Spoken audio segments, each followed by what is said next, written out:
प्रयागराज में कुल 8 railway station हैं। ये स्टेशन शहर और आसपास के क्षेत्रों को जोड़ते हैं। पहला प्रयागराज जंक्शन, पूर्व में इलाहाबाद जंक्शन, सबसे बड़ा और मुख्य स्टेशन है जो देश के प्रमुख शहरों से जुड़ा है। प्रयाग स्टेशन धार्मिक महत्व के कारण तीर्थयात्रियों के बीच लोकप्रिय है। तीसरा रामबाग स्टेशन, शहर के पूर्वी हिस्से में स्थित यह एक महत्वपूर्ण उपनगरीय स्टेशन है। चौथा दरसनगर स्टेशन, स्थानीय यात्रियों के लिए उपयोगी और एक छोटा स्टेशन। नैनी स्टेशन, यमुना नदी के पार स्थित यह स्टेशन नैनी क्षेत्र को सेवा प्रदान करता है। छिवकी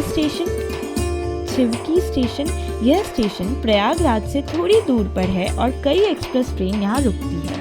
सुबेदारगंज स्टेशन, शहर के पश्चिमी हिस्से में स्थित एक उभरता हुआ स्टेशन। और फिर झुंसी स्टेशन, यमुना के किनारे स्थित यह स्टेशन संगम के पास के क्षेत्रों से जुड़ा है।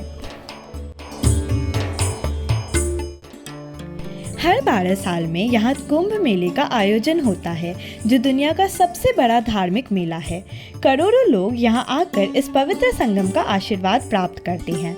संगम पर नाव की सवारी करते हुए आप गंगा, यमुना और सरस्वती के मिलन का अनोखा अनुभव ले सकते हैं। यहाँ हर दिन हजारों श्रद्धालु स्नान के लिए आते हैं। उनके चेहरे पर आस्था और आत्मिक संतोष का भाव होता है। संगम पर स्नान को हिंदू धर्म में सबसे पवित्र कर्म माना गया है। यहाँ का वातावरण हमेशा एक त्योहार जैसा लगता है, चाहे वह कुंभ मेला हो, माघ मेला या बस कोई साधारण दिन।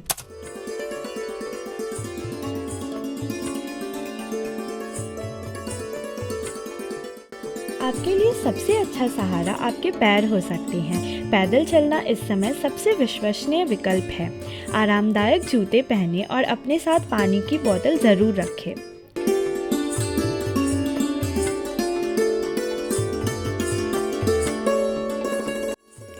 प्रयागराज किला और उसके अंदर जाने पर सुरक्षा का कड़ा इंतजाम देखा। यहाँ एक पुलिस चौकी भी स्थित है और हर जगह सुरक्षा बलों की मौजूदगी यह दर्शाता है कि यह स्थान कितना महत्वपूर्ण है। अक्षय वट की ओर बढ़ते हुए मन में एक उत्सुकता थी कि आखिरकार इस पवित्र वृक्ष के दर्शन करने का सौभाग्य मिलेगा। अक्षय वट और पाताल लोक मंदिर। अक्षय वट के आसपास कई प्राचीन मंदिर हैं जो पाताल लोक के नाम से जाने जाते हैं। इन मंदिरों की संरचना अद्भुत है और यह स्थान आध्यात्मिक ऊर्जा से भरपूर लगता है। देवी देवताओं की मूर्तियाँ, दीपों की रोशनी और मंत्रों का उच्चारण आपको एक अलग ही दुनिया में ले जाता है।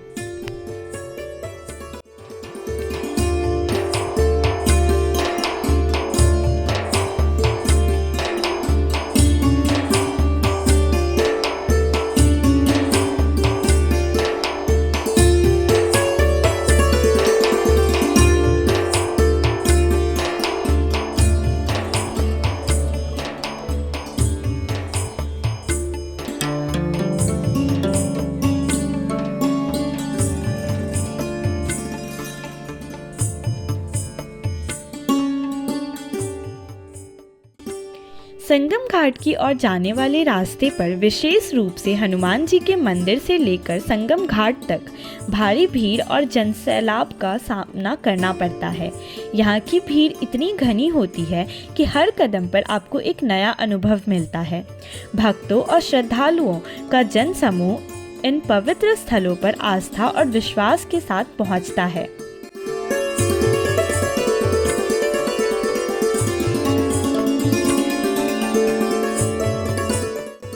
Pontoon bridge. मैंने पॉन्टून ब्रिज नंबर 14 से आने का प्रयास किया, लेकिन यह भी प्रतिबंधित था। प्रयागराज में कई पॉन्टून ब्रिज बनाए गए हैं। मैंने लगभग 29 पॉन्टून ब्रिज गिने, लेकिन हो सकता है कि और भी हो। ये ब्रिज इतने चौड़े हैं कि 4 लेन वाले वाहन इन पर चल सकते हैं, लेकिन सभी ब्रिज पर अनुमति नहीं दी गई है।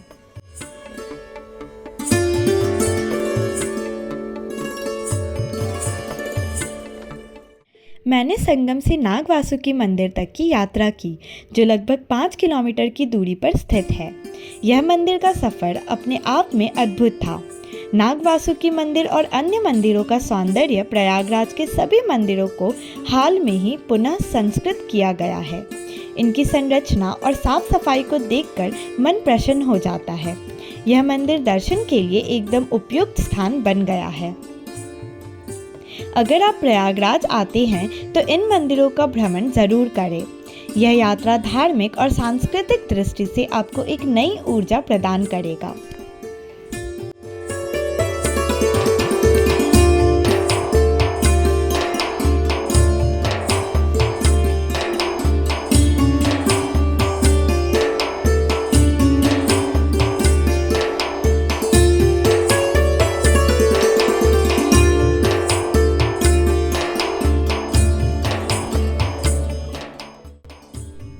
संगम घाट की हलचल।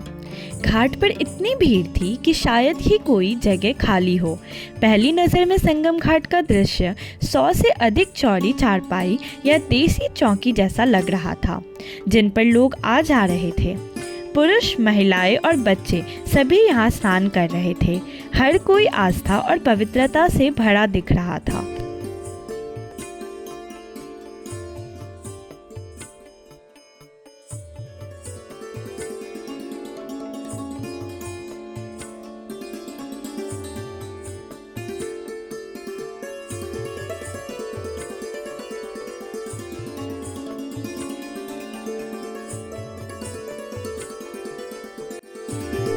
संगम पर क्या करें? नाव की सवारी करके गंगा और यमुना के संगम को करीब से देखें। अक्षय वट के दर्शन करें, जो पौराणिक कथाओं के अनुसार अमरता का प्रतीक है। गंगा आरती में भाग ले और भक्ति संगीत का आनंद ले।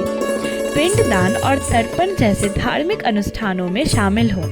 संगम के पास प्रवासी पक्षियों का अद्भुत नज़ारा देखें। संगम घाट एक छोटा सा इलाका है जो लगभग 1 या 2 एकड़ में फैला हुआ है। यह स्थान नावों से पूरी तरह घिरा हुआ है। मैंने देखा कि ज़्यादातर नावें संगम घाट के पास गंगा और यमुना के बीचों बीच इकट्ठी थी। यहाँ का दृश्य अपने आप में बेहद खास था, जैसे पूरी नदी में जीवन उमड़ पड़ा हो।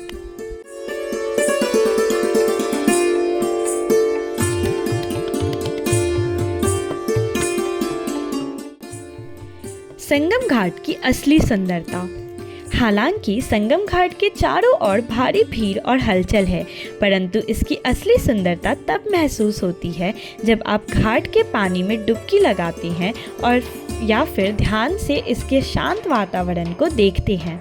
संगम की सुंदरता न केवल इसके दृश्य में बल्कि वहाँ की ऊर्जा और आस्था में भी समाहित है।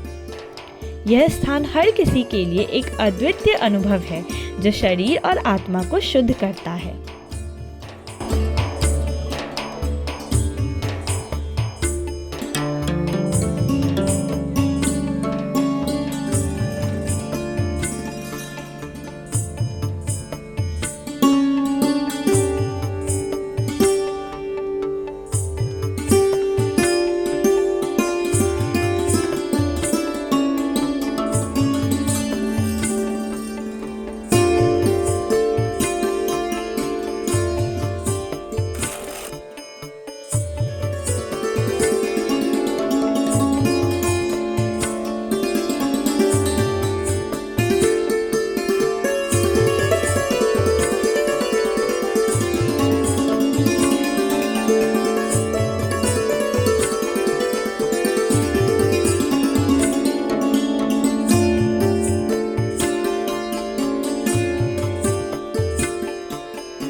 संगम का रंगीन दृश्य।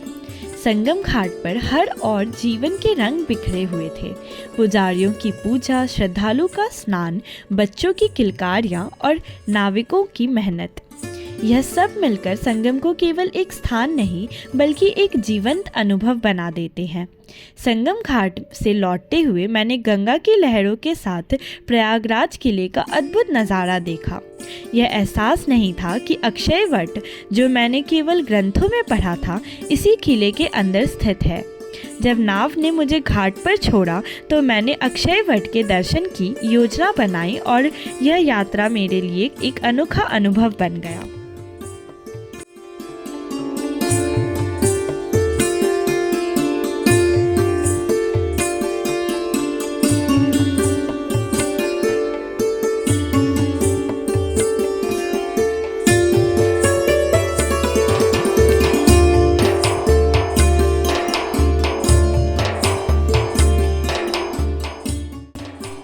घाट तक की दूसरी ओर से यात्रा।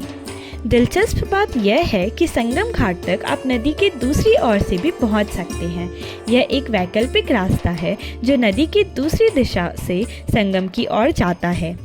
इस रास्ते का अनुभव बिल्कुल अलग होता है और इससे आपको गंगा और यमुना के संगम के दृश्य का दूसरा पहलू देखने को मिलता है।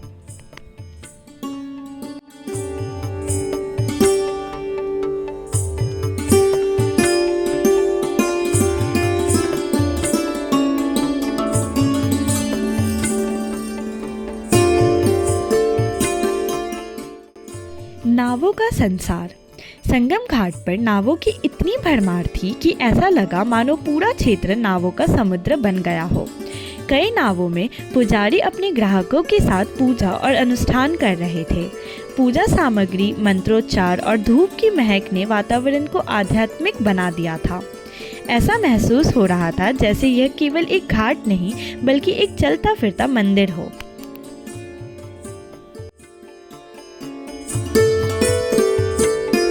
होगा नाव तो लगभग होगा सर 1000 नाव होगा लगभग। और नाव सब ये आपके सुविधाजनक के लिए नाव लगाई गई हैं। यात्री को संगम पे ले जाने के लिए वहाँ से स्नान कराएंगी और फिर उनको वापस छोड़ देंगे। इस सर देखिए ये सन 2025 का दिव्य भव्य कुंभ महाकुंभ, जो कि 140 वर्ष के बाद ये लग रहा है। इस साल बहुत बड़ा कुंभ है। इस कुंभ में लगभग 40 करोड़ पब्लिक नहाने की संभावना है। इस दिव्य भव्य कुंभ में यात्रीगण आएंगे, अच्छे से स्नान करेंगे और अच्छे से जाएंगे। कोई दिक्कत कोई परेशानी नहीं होगी। जी सर।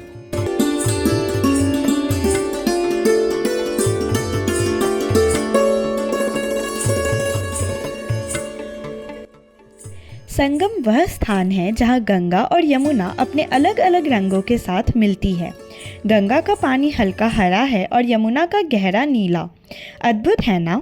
गंगा जिसे पवित्रता और मोक्ष का प्रतीक माना जाता है, यमुना जो अपने शांत और गहरे नीले जल के लिए प्रसिद्ध है, सरस्वती जो अदृश्य होकर दो अन्य नदियों के नीचे बहती है।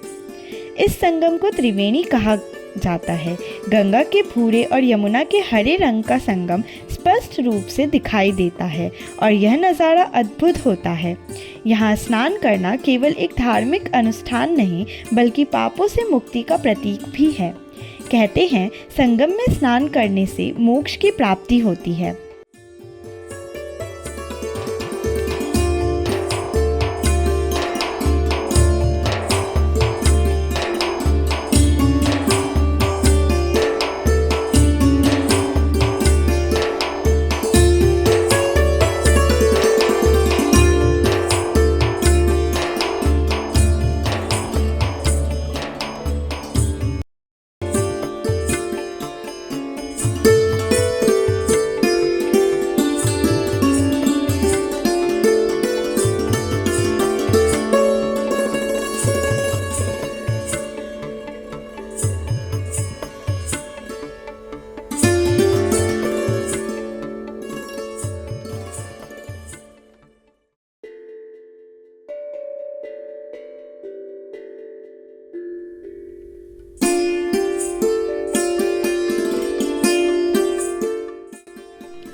गंगा या यमुना पुल के विपरीत दिशा में फंसने की स्थिति। यदि आप नैनी साइड गंगा या यमुना पुल के विपरीत दिशा पर फंस जाते हैं तो आपके विकल्प सीमित हो सकते हैं।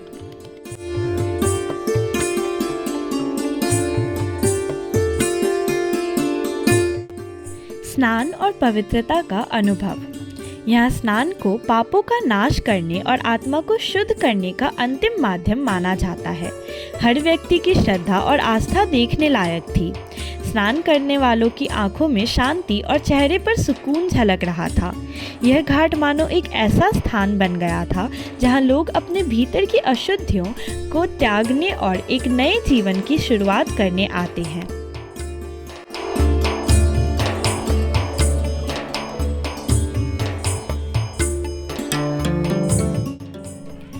महाकुंभ के दौरान प्रयागराज में प्लास्टिक का उपयोग पूरी तरह से प्रतिबंधित कर दिया गया है।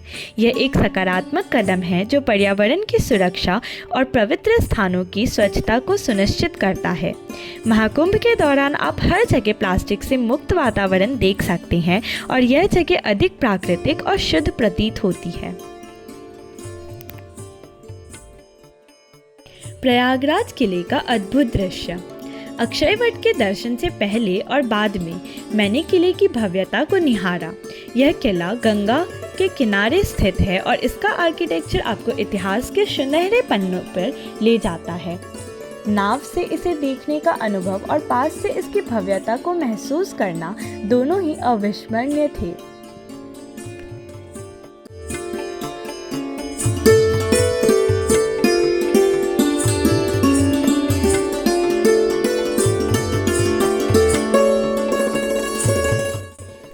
मैंने पूरे दिन शहर में घूमने के लिए ई-रिक्शा को एडवांस में भुगतान किया था, लेकिन गंगा के दूसरी ओर फंसने के बाद मुझे इसकी सेवा का उपयोग करने की अनुमति नहीं दी गई।